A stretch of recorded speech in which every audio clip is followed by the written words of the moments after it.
നമസ്കാരം. മാസ്റ്ററിംഗ് എഡ്യൂടെക്കിലേക്ക് എല്ലാവർക്കും സ്വാഗതം. അപ്പോൾ കഴിഞ്ഞ ക്ലാസ്സിൽ നമ്മൾ എങ്ങനെയാണ് ഒരു ന്യൂ ഡോക്യുമെൻ്റ് ക്രിയേറ്റ് ചെയ്യുന്നത്, അതുപോലെ തന്നെ ഡീഫോൾട്ടായിട്ട് ഒരു ന്യൂ ഡോക്യുമെൻ്റ് ക്രിയേറ്റ് ചെയ്യുമ്പോൾ അതിൻ്റെ നെയിം എന്താണ് എന്നൊക്കെയാണ് നമ്മൾ നോക്കിയത്. അപ്പോൾ അതിൻ്റെ ബാക്കിയായിട്ട് നമുക്കിപ്പോൾ പറയാം. അപ്പോൾ നമ്മൾ പറഞ്ഞ എങ്ങനെയാണ് ഒരു ന്യൂ ഡോക്യുമെൻ്റ് ക്രിയേറ്റ് ചെയ്യുന്നത്, നമ്മൾ എന്ത് ചെയ്യണം? Ctrl+N കീ പ്രസ് ചെയ്യണം, അല്ലെങ്കിൽ ഫയലിൽ ന്യൂവിൽ ക്ലിക്ക് ചെയ്യുക എന്ന് നമ്മൾ പറഞ്ഞു. അപ്പോൾ ഫയൽ മെനു എവിടെയാണ് ഇപ്പോൾ കാണിച്ചു തരാം. നമ്മുടെ ഇതിനകത്ത് ഈ മുകളിൽ ഇവിടെ ഈ വന്നിരിക്കുന്നതാണ് ഏത് ഫയൽ എന്ന് പറയുന്നത്. ഈ ഫയലിൽ ക്ലിക്ക് ചെയ്യുമ്പോൾ ന്യൂ എന്നൊരു ഓപ്ഷൻ ഉണ്ട്. ഈ ന്യൂവിൽ ക്ലിക്ക് ചെയ്ത് കഴിഞ്ഞാൽ നമുക്ക് പുതിയൊരു ഡോക്യുമെൻ്റ് ക്രിയേറ്റ് ചെയ്യാം. അപ്പോൾ ഇങ്ങനെയാണ് നമ്മൾ എന്ത് ചെയ്യുന്നത്, പുതിയ ഒരു ഇവിടെ ബ്ലാങ്ക് ഡോക്യുമെൻ്റ് ഉണ്ട്. ഈ ബ്ലാങ്ക് ഡോക്യുമെൻ്റ് സെലക്ട് ചെയ്യുക. സെലക്ട് ചെയ്തതിന് ശേഷം എന്ത് ചെയ്യുക, താഴെ നമുക്ക് ക്രിയേറ്റ് എന്ന് പറയുന്ന ഒരു ഓപ്ഷൻ കാണും. ക്രിയേറ്റിൽ ക്ലിക്ക് ചെയ്ത് കഴിഞ്ഞാൽ നമുക്ക് എന്ത് ചെയ്യും, ഒരു ബ്ലാങ്ക് ആയിട്ടുള്ള ഒരു ഡോക്യുമെൻ്റ് ഇവിടെ സെലക്ട് ആകും. ഒരു ന്യൂ ഡോക്യുമെൻ്റ് 1 ആണ് ഡീഫോൾട്ടായിട്ട് വരുന്നത്. ഞാൻ നേരത്തെ ഒരെണ്ണം ഓപ്പൺ ചെയ്തതുകൊണ്ടാണ് ഡോക്യുമെൻ്റ് 2 എന്ന് വന്നത്. അപ്പോൾ ആദ്യമായിട്ട് നമ്മൾ ഓപ്പൺ ചെയ്യുമ്പോൾ വരുന്ന പേരെന്താണ്, ഡോക്യുമെൻ്റ് 1 എന്നായിരിക്കും അതിൻ്റെ പേര് വരുന്നത്. ഇനിയിപ്പം നോക്കിയേ, ടെംപ്ലേറ്റ് എന്താണെന്ന് നമുക്ക് നോക്കാം. ടെംപ്ലേറ്റ് എന്ന് പറഞ്ഞാൽ ഇപ്പം നമുക്ക് എന്തെങ്കിലും പ്രീ ഫോർമാറ്റഡ് ആയിട്ടുള്ള ഡോക്യുമെൻറ്റ്സ് ക്രിയേറ്റ് ചെയ്യണമെങ്കിലാണ് നമ്മൾ ടെംപ്ലേറ്റ് യൂസ് ചെയ്യുന്നത്. അതായത് നമുക്കിപ്പോൾ റെസ്യൂമേ തയ്യാറാക്കണം, അല്ലെങ്കിൽ ബ്രോഷേഴ്സ്, അവാർഡ് സർട്ടിഫിക്കറ്റ്സ്, ലെറ്ററൊക്കെ തയ്യാറാക്കാൻ വേണ്ടിയിട്ട് അതിൻ്റെ ഒരു ഫോർമാറ്റ് നമുക്ക് വേണമെങ്കിൽ നമ്മൾക്ക് എന്ത് യൂസ് ചെയ്യാം, ടെംപ്ലേറ്റ് യൂസ് ചെയ്യാം. അപ്പോൾ ടെംപ്ലേറ്റ് എങ്ങനെയാണ് നമ്മൾ യൂസ് ചെയ്യുന്നതെന്ന് വെച്ചാൽ ഈ ഫയൽ മെനുവിൽ തന്നെ ന്യൂവിൽ ക്ലിക്ക് ചെയ്യുമ്പോൾ അതിനകത്ത് ടെംപ്ലേറ്റ് ഉണ്ട്. അതിൽ നിന്നും നമുക്ക് ഇഷ്ടമുള്ള രീതിയിൽ ടെംപ്ലേറ്റ് എടുക്കാം. അപ്പം നമുക്ക് പറയാം, ഇവിടെ എന്താണ് ഫയൽ, എവിടെയാണ്, ഇതാണ് നമ്മുടെ ഫയൽ മെനു. നമ്മളിവിടെ ന്യൂവിൽ ക്ലിക്ക് ചെയ്തു. ക്ലിക്ക് ചെയ്ത് കഴിഞ്ഞപ്പോൾ ഇങ്ങനെ ഒരു ഓപ്ഷനാണ് വന്നത്. ഇവിടെ എന്തുണ്ടായിരുന്നു, നമ്മൾ ബ്ലാങ്ക് ഡോക്യുമെൻ്റ് കൊടുത്താണ് ക്രിയേറ്റ് ചെയ്തത്. അപ്പോൾ ഇവിടെ കണ്ടോ ടെംപ്ലേറ്റ് എന്ന് കണ്ടോ, ഇവിടെ ബ്ലാങ്ക് ആൻഡ് റീസെൻ്റ് ഉണ്ട്, അതുപോലെ തന്നെ ഇൻസ്റ്റാൾഡ് ടെംപ്ലേറ്റ് ഉണ്ട്, മൈ ടെംപ്ലേറ്റ് ഉണ്ട്, അതുപോലെ തന്നെ മൈക്രോസോഫ്റ്റ് ഓഫീസിൻ്റെ ഓൺലൈനായിട്ട് നമുക്ക് ടെംപ്ലേറ്റുകൾ യൂസ് ചെയ്യാം. ഇപ്പം നമ്മൾ ഇൻസ്റ്റാൾഡ് ടെംപ്ലേറ്റ് ഒന്ന് എടുക്കാം. ഇൻസ്റ്റാൾഡ് ടെംപ്ലേറ്റിൽ ഞാൻ ക്ലിക്ക് ചെയ്യുമ്പോൾ കണ്ടോ പല രീതിയിലുള്ള ഫോർമാറ്റിലുള്ള ടെംപ്ലേറ്റ്സുകൾ നമുക്ക് കിട്ടുന്നുണ്ട്. അപ്പോൾ ഇതിൽ ഏതാ വേണ്ടതെന്ന് വെച്ചാൽ നമ്മൾ അത് സെലക്ട് ചെയ്യുക. സെലക്ട് ചെയ്തതിന് ശേഷം നമുക്കിത് ഇവിടെ ഇതുപോലെ ക്രിയേറ്റ് കൊടുക്കുക. ക്രിയേറ്റ് കൊടുത്തു കഴിയുമ്പോൾ അതിൻ്റെ ഒരു പ്രിവ്യൂ ഇവിടെ കാണിക്കുന്നുണ്ട്. ഈ രീതിയിലായിരിക്കും നമ്മുടെ ടെംപ്ലേറ്റ് വരുന്നത്. അപ്പോൾ നമ്മളിവിടെ ക്രിയേറ്റ് കൊടുക്കുക. ക്രിയേറ്റ് കൊടുത്തു കഴിയുമ്പോൾ നമ്മുടെ പേജിൽ ആ ഒരു ടെംപ്ലേറ്റ് ഇതേപോലെ വരും. അപ്പോൾ ഇതിനകത്ത് നമുക്ക് ഇഷ്ടമുള്ളത്, അതായത് ഇവിടെ ഡോക്യുമെൻ്റ് ടൈപ്പ് ചെയ്യാനുണ്ട്, ഇവിടെ സബ് ടൈറ്റിൽ കൊടുക്കാം, അതുപോലെ തന്നെ കമ്പനി നെയിം കൊടുക്കാം. അപ്പോൾ നമുക്കിവിടെ എഡിറ്റ് ചെയ്ത് കൊടുത്താൽ മതി, ആ ഫോർമാറ്റ് നമുക്ക് കിട്ടും. ഇതിനെയാണ് ടെംപ്ലേറ്റ് എന്ന് പറയുന്നത്. അതുപോലെ തന്നെ നമുക്ക് ടെംപ്ലേറ്റ് ആവശ്യമുള്ളത് നമുക്ക് എന്ത് ചെയ്യാം, സെർച്ച് ചെയ്ത് വേണമെങ്കിലും എടുക്കാം. ഇപ്പം ന്യൂ എടുത്തു, ഇപ്പോൾ ഫയൽ മെനുവിൽ ക്ലിക്ക് ചെയ്തു, ന്യൂ എടുത്തു കഴിയുമ്പോൾ നമുക്കിവിടെ എന്ത് കാണും, ഒരു സെർച്ച് ബാർ കാണും. ഇവിടെ സെർച്ച് ചെയ്തിട്ട് വേണമെങ്കിൽ നമുക്ക് ടെംപ്ലേറ്റുകൾ യൂസ് ചെയ്യാം. അപ്പോൾ ടെംപ്ലേറ്റ് എന്ന് പറഞ്ഞാൽ ഇത്രയേ ഉള്ളൂ മനസ്സിലാക്കാൻ. എന്താണ് template? Template are pre formatted document. Pre format ചെയ്തിരിക്കുന്ന ഡോക്യുമെൻസിനെയാണ് ടെംപ്ലേറ്റ് എന്ന് പറയുന്നത്. എവിടെ നിന്നാണ് നമ്മൾ ടെംപ്ലേറ്റ് യൂസ് ചെയ്യുന്നത്? നമ്മുടെ ഫയൽ മെനുവിലെ ന്യൂവിൽ നിന്ന് തന്നെയാണ് നമ്മൾ എന്ത് ചെയ്യുന്നത്, ടെംപ്ലേറ്റ് സെലക്ട് ചെയ്യുന്നത്. അതുപോലെ തന്നെ സെർച്ച് ചെയ്ത് നമുക്ക് ടെംപ്ലേറ്റുകൾ ക്രിയേറ്റ് ചെയ്യാം. നമുക്ക് റെസ്യൂമേ, ബ്രോഷേഴ്സ്, അവാർഡ് സർട്ടിഫിക്കറ്റ് ഒക്കെ എന്ത് ചെയ്യാം, തയ്യാറാക്കാൻ വേണ്ടിയിട്ട് നമുക്ക് ടെംപ്ലേറ്റ്സ് യൂസ് ചെയ്യാം. ഇനി നമ്മൾ പറയാൻ പോകുന്നത് ഈ ഫയൽ മെനുവിൽ തന്നെയുള്ള മറ്റൊരു ഓപ്ഷനാണ് സേവ് ഓപ്ഷൻ.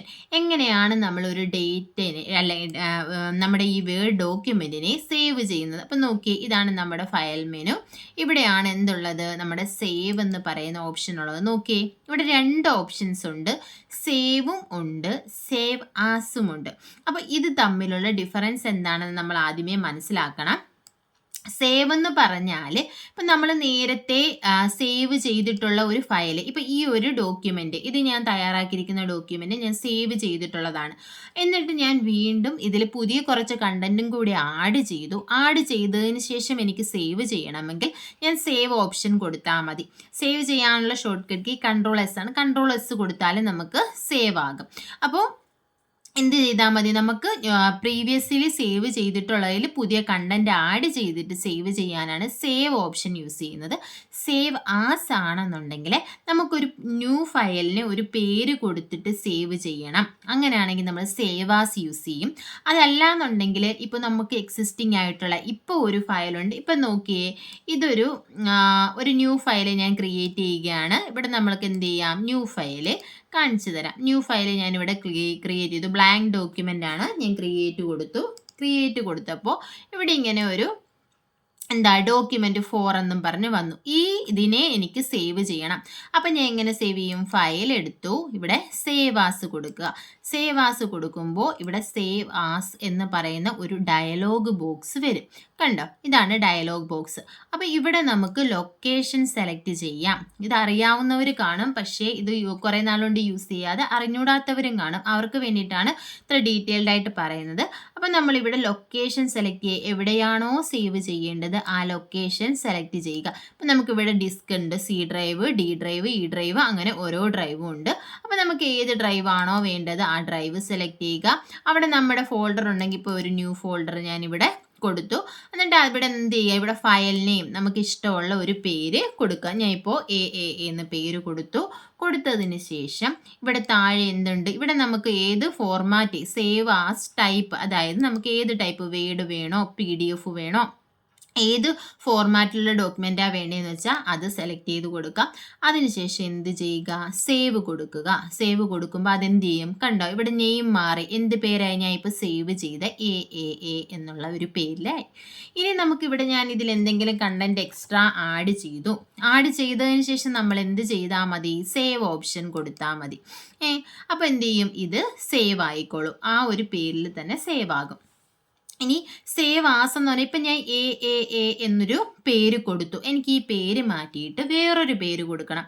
അങ്ങനെയാണെങ്കിൽ നമ്മൾ എന്ത് ചെയ്യും, ഫയലിൽ സേവ് ആസ് ക്ലിക്ക് ചെയ്യുക. സേവ് ആസ് ക്ലിക്ക് ചെയ്യുമ്പോൾ കണ്ടോ നമ്മുടെ ആ ലൊക്കേഷൻ തന്നെ വന്നു. നമ്മൾ നേരത്തെ എടുത്ത് എവിടെയായിരുന്നു, കമ്പ്യൂട്ടറിൽ ഈ ഡ്രൈവിൽ, അതുപോലെ ന്യൂ ഫോൾഡർ ഇവിടെ വന്നിട്ടുണ്ട്. ഇവിടെ എന്താണ് പേര് കൊടുത്തിരുന്നത്, എ എന്നാണ്. ഞാനത് മാറ്റിയിട്ട് സെഡ് എന്ന് കൊടുത്തു. അതിനുശേഷം എന്ത് ചെയ്തു, സേവ് എന്ന് പറയുന്ന ഓപ്ഷനിൽ ക്ലിക്ക് ചെയ്തു. ക്ലിക്ക് ചെയ്ത് കഴിയുമ്പോൾ നമ്മുടെ ഈ ഡോക്യുമെൻറ്റിൻ്റെ പേര് എന്തായിട്ട് മാറും, സെഡ് എന്നായിട്ട് മാറും. അപ്പോൾ ഒരു എക്സിസ്റ്റിംഗ് ആയിട്ടുള്ള ഒരു ഡോക്യുമെൻറ്റിനെ വേറൊരു പേരിലോ അല്ലെങ്കിൽ വേറൊരു ലൊക്കേഷനിലോ സേവ് ചെയ്യാൻ വേണ്ടിയിട്ട് നമുക്ക് ഏത് ഓപ്ഷൻ യൂസ് ചെയ്യാം, സേവ് ആസ് എന്ന് പറയുന്ന ഓപ്ഷൻ യൂസ് ചെയ്യാം. ഇനി ഇതെങ്ങനെ എടുക്കുന്നത്, നമ്മളിപ്പോൾ പറഞ്ഞു എങ്ങനെയാണ്, ഫയലിൽ ക്ലിക്ക് ചെയ്യുക, സേവ് ആസ് എടുക്കുക, എവിടെയാണോ സേവ് ചെയ്യേണ്ടത് ആ ഒരു ഫോൾഡർ എന്ത് ചെയ്യുക, നമ്മൾ സെലക്ട് ചെയ്യുക, ഫയൽ നെയിം കൊടുക്കുക, സേവിൽ ക്ലിക്ക് ചെയ്യുക. ഇനി പ്രസ് F12 എന്ന് പറയുന്ന നമുക്ക് ഫങ്ഷണൽ കീസ് ഉണ്ട്, നമ്മൾ പഠിച്ചിട്ടുണ്ട്. എത്ര ഫങ്ഷണൽ കീസാണ് കീബോർഡിലുള്ളത്, 12 ഫങ്ഷണൽ കീസാണ് ഉള്ളത്, F1 മുതൽ F12 വരെ. അതിൽ F12 എന്ന് പറയുന്ന ഫങ്ഷണൽ കീ യൂസ് ചെയ്യുന്നത് സേവ് ചെയ്യാൻ വേണ്ടിയിട്ടാണ്. F12 എന്ന് പറയുന്ന ഫങ്ഷൻ കീ നമ്മൾ പ്രസ് ചെയ്യുമ്പോഴും ഇവിടെ സേവ് ആസ് ഓപ്ഷനാണ് വരുന്നത്. ഇവിടെ ഈ രീതിയിൽ നമുക്ക് എന്ത് ചെയ്യാം, സേവ് ചെയ്യാം, ഒരു ഡോക്യുമെൻറ്റിനെ സേവ് ചെയ്യാം. അപ്പോൾ നമ്മൾ ഈ സേവ് ചെയ്യുന്ന ഫയൽസൊക്കെ നമുക്ക് എവിടെയൊക്കെ സേവ് ചെയ്യാം, നമ്മുടെ കമ്പ്യൂട്ടറിൻ്റെ ഹാർഡ് ഡിസ്കിൽ സേവ് ചെയ്യാം, അതുപോലെ തന്നെ CD-യിൽ, DVD-യിൽ, അതുപോലെ തന്നെ USB-യിലൊക്കെ നമുക്ക് ഈ ഫയൽസിനെ സേവ് ചെയ്യാം. അപ്പോൾ നമുക്ക് എവിടെയാണെന്ന് വെച്ചാൽ ആ ലൊക്കേഷൻ മാത്രം നമ്മൾ സെലക്ട് ചെയ്ത് കൊടുത്താൽ മതി. ഇനി നമ്മൾ സേവ് ചെയ്ത ഒരു ഫയലിനെ എങ്ങനെയാണ് ഓപ്പൺ ചെയ്യുന്നത്, ഈ ഓപ്പൺ എന്ന് പറയുന്നത് നമ്മളിപ്പോൾ സേവ് ചെയ്തതെല്ലാം ക്ലോസ് ചെയ്തതിന് ശേഷം നമുക്കത് ഓപ്പൺ ചെയ്യണം. അപ്പം നമുക്ക് എങ്ങനെ ഓപ്പൺ ചെയ്യാം, നമ്മുടെ ഈ ഫയൽ മെനുവിൽ തന്നെ അടുത്ത ഒരു ഓപ്ഷൻ ഉണ്ട്,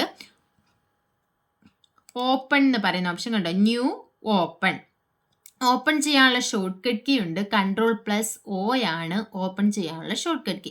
ഈ ഓപ്പണിൽ ക്ലിക്ക് ചെയ്ത് കഴിയുമ്പോൾ ഓപ്പൺ എന്ന് പറയുന്ന ഒരു ഡയലോഗ് ബോക്സ് വരും. ഈ ഡയലോഗ് ബോക്സിൽ നമ്മൾ എവിടെയാണോ സേവ് ചെയ്തത്, നേരത്തെ നമ്മളിവിടെ ലൊക്കേഷൻ കൊടുത്തല്ലോ, ഇപ്പം ഏതാ, ഈ ഡ്രൈവ് ആണെങ്കിൽ ഈ ഡ്രൈവ് എടുക്കുക, അതിൽ ന്യൂ ഫോൾഡറിലാണ് നമ്മൾ സേവ് ചെയ്തെങ്കിൽ ന്യൂ ഫോൾഡർ എടുക്കുക. അത് ഓപ്പൺ ചെയ്യുമ്പോൾ എന്ത് ചെയ്യും, നമ്മൾ സേവ് ചെയ്ത ഫയൽ കാണും ഏതൊക്കെ ആണെന്നുള്ളത്. അതിനുശേഷം എന്ത് ചെയ്യാം, നമുക്ക് ഏത് ഫയലാണോ വേണ്ടത് അത് ക്ലിക്ക് ചെയ്ത് നമുക്ക് ഓപ്പൺ ചെയ്യാം. ഞാനിപ്പോൾ Z ഡബിൾ ക്ലിക്ക് ചെയ്തപ്പോൾ അതെന്ത് ചെയ്തു, ഓപ്പൺ ചെയ്തു വന്നു. ഇങ്ങനെയാണ് നമ്മൾ ഓപ്പൺ ചെയ്തത്. അല്ലാതെ ഷോർട്ട് കട്ട് കീ ആയ കൺട്രോൾ+O, കൺട്രോൾ കീയും O എന്ന് പറയുന്നത് ഞാനിപ്പോൾ പ്രസ് ചെയ്തു. കൺട്രോൾ കീയും O കീയും കൂടി പ്രസ് ചെയ്താലും നമുക്ക് എന്ത് കിട്ടും? ഓപ്പൺ ഡയലോഗ് ബോക്സ് കിട്ടും. അങ്ങനെയും നമുക്ക് എന്ത് ചെയ്യാം? ഓപ്പൺ ചെയ്യാം. അപ്പോൾ നമ്മൾ ഓപ്പൺ വരെയാണ് പറഞ്ഞത്. അപ്പോൾ ന്യൂവിൻ്റെ shortcut key Ctrl+N, save ആണെങ്കിൽ Ctrl+S, ഓപ്പൺ ആണെങ്കിൽ Ctrl+O.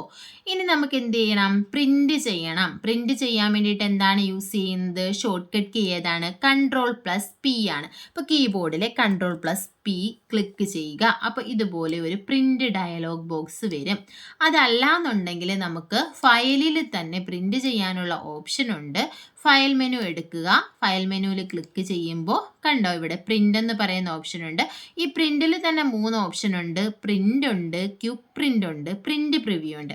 അപ്പോൾ പ്രിന്റ് എന്ന് പറഞ്ഞാൽ നമ്മൾ നേരത്തെ വന്നതുപോലെ പ്രിന്റ് ഡയലോഗ് ബോക്സ് വരും.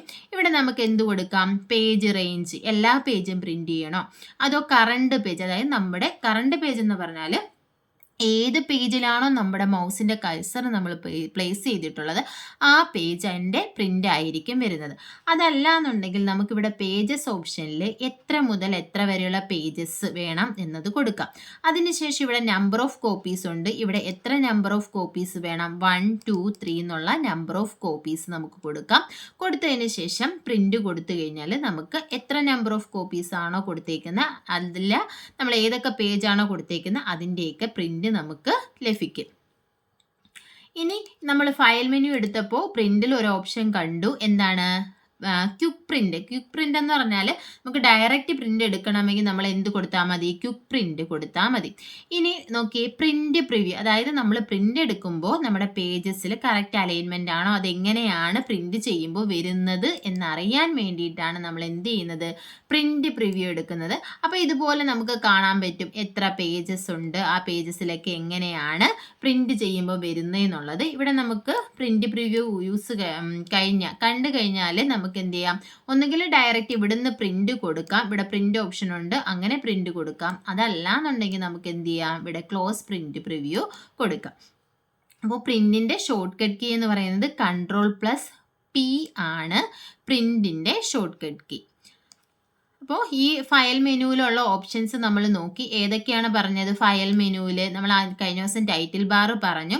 അപ്പോൾ ഫയൽ മെനുവിനെ പറ്റി പറഞ്ഞില്ല. ഫയൽ മെനു പറഞ്ഞതിന് ശേഷം നമുക്ക് ഓരോ ടാബിലേക്കും കിടക്കാം. അപ്പോൾ ഫയൽ മെനുവിലുള്ളത് ന്യൂ ഉണ്ട്, ഓപ്പൺ ഉണ്ട്, സേവ്, സേവ് ആസ്, പ്രിന്റ്, ഇത്രയും നമ്മൾ പറഞ്ഞു. ഇനി ഏതൊക്കെ ഓപ്ഷൻസ് ആണുള്ളത്? ഇനിയുള്ളത് ഇവിടെ പ്രിപ്പയർ ആണ്. അതായത് നമുക്ക് ഏതൊക്കെ എൻക്രിപ്റ്റ് ചെയ്യാം, ഡേറ്റാസ്, പെർമിഷൻ റെസ്ട്രിക്റ്റ് ചെയ്യാം, അങ്ങനെയുള്ള ഓപ്ഷന് വേണ്ടിയിട്ടാണ് ഈ പ്രിപ്പയർ യൂസ് ചെയ്യുന്നത്. സെൻഡ് എന്ന് പറഞ്ഞാൽ ഇതിനകത്തുള്ള നമുക്ക് ഇമെയിൽ ആയിട്ടോ ഫാക്സ് ആയിട്ടോ ഒക്കെ നമ്മുടെ ഡോക്യുമെന്റിനെ സെൻഡ് ചെയ്യാം. പിന്നെയുള്ളത് പബ്ലിഷ് ആണ്. ബ്ലോഗ് ഒക്കെ യൂസ് ചെയ്തിട്ട് ബ്ലോഗൊക്കെ ആയിട്ട് നമുക്ക് പബ്ലിഷ് ചെയ്യാം. അതുപോലെ തന്നെ ഏറ്റവും താഴെയുള്ളത് ക്ലോസ് ആണ്. നമ്മുടെ ഈ ഒരു ഇതിനെ ക്ലോസ് ചെയ്യാൻ വേണ്ടിയിട്ട് നമുക്ക് ഈ ക്ലോസ് ബട്ടൺ യൂസ് ചെയ്യാം. അപ്പോൾ ഫയൽ മെനുവിൽ ഇത്രയാണ് ഉള്ളത്. ന്യൂ ഉണ്ട്, ഓപ്പൺ ഉണ്ട്, സേവ് ഉണ്ട്, save as, print, prepare, send, publish, close. അപ്പോൾ ഏതൊക്കെ ഓപ്ഷൻസ് ആണ് ഇവിടെ ഉള്ളതെന്ന് നമ്മൾ പഠിച്ചു വെക്കണം. എവിടെ നിന്നാണ് നമുക്ക് ചോദ്യം ചോദിക്കുന്നതെന്ന് പറയാൻ പറ്റത്തില്ല, എവിടെ നിന്ന് വേണമെങ്കിലും ചോദിക്കാം. അപ്പോൾ ഓരോന്നിലും എന്തൊക്കെ ഓപ്ഷനാണ് വരുന്നതെന്ന് വ്യക്തമായിട്ട് പഠിച്ചു വെക്കുക. New, open, save, save as, അത്രയും ഒരു സെക്ഷനായിട്ട് പഠിക്കാമല്ലോ. അടുത്തത് വരുന്നത് പ്രിന്റ്, പ്രിപ്പയർ, സെൻഡ്, പബ്ലിഷ്. അത് ഇത്രയും ഒരു സെക്ഷനായിട്ട് പഠിക്കാമല്ലോ. Print, prepare, send, publish. ഇതിലൊരു 3 P ഉണ്ട്. ഏതൊക്കെയാണ്? P നമ്മൾ പഠിച്ചാൽ മതി. എന്താ? 3 Ps. ഏതൊക്കെയാണ് 3 Ps? Print, prepare, publish. പിന്നുള്ളത് സെൻഡും ക്ലോസും. അപ്പം new, open, save, save as, print, prepare, publish, send, close. ഇത് ഇത്രയുമാണ് ഫയൽ മെനുവിൽ വരുന്നത്. അപ്പം നമ്മൾ അപ്പോൾ ഫയൽ മെനുവിൽ എന്തൊക്കെ ഓപ്ഷൻസ് ആണ് ഉള്ളതെന്നാണ് നോക്കിയത്. അപ്പോൾ ന്യൂ ഉണ്ട്, ഷോർട്ട് കട്ട് കീസ് പഠിച്ചു, Ctrl+N, ഓപ്പൺ ആണെന്നുണ്ടെങ്കിൽ Ctrl+O, പ്രിന്റ് ആണെങ്കിൽ Ctrl+P, അതുപോലെ തന്നെ സേവ് ആണെങ്കിൽ Ctrl+S. ഇനി നമുക്ക് അടുത്ത ക്ലാസ്സിൽ നമ്മുടെ ടാബിലേക്ക് കടക്കാം. അപ്പം നമ്മൾ എന്താണ് നമ്മുടെ നേരത്തെ 2003 മെനൂസും ടൂൾ ബാറും ഒക്കെ ഇപ്പോൾ എന്തൊക്കെയാണ് നമ്മുടെ വേർഡിൽ കാണുന്നത്? റിബണായിട്ടാണ്. റിബണിനെ എന്തായിട്ട് തിരിച്ചിട്ടുണ്ട്? ടാബുകളായിട്ട് തിരിച്ചിട്ടുണ്ട്. കൊടുത്തിട്ടുണ്ട്. ഓരോ ടാബിലും എന്താണ് ഓരോ ഗ്രൂപ്പ് ഉണ്ട്. ഓരോ ഗ്രൂപ്പിലും ആ ഗ്രൂപ്പിൽ വരുന്ന കമാൻഡ്സ് ഉണ്ട് എന്ന് നമ്മൾ പറഞ്ഞു. മെയിനായിട്ടും 7 ടാബുകളാണുള്ളത്. Home, insert, page layout, reference, mailings, review, view ടാബുകൾ നമ്മൾ കഴിഞ്ഞ ദിവസം പറഞ്ഞു. അപ്പോൾ ഇത് ഡീറ്റെയിൽഡ് ആയിട്ട് നമുക്ക് അടുത്ത ക്ലാസ്സിൽ പഠിക്കാം. അപ്പോൾ ക്ലാസ്സിൽ ഇഷ്ടപ്പെടുകയാണെന്നുണ്ടെങ്കിൽ ലൈക്ക് ചെയ്യുക, ഷെയർ ചെയ്യുക, സബ്സ്ക്രൈബ് ചെയ്യുക. അതുപോലെ തന്നെ എല്ലാവരും നല്ല രീതിയിൽ നോട്ടൊക്കെ എഴുതിയെടുത്ത് പഠിച്ച് മുന്നോട്ട് പോവുക. Thank you.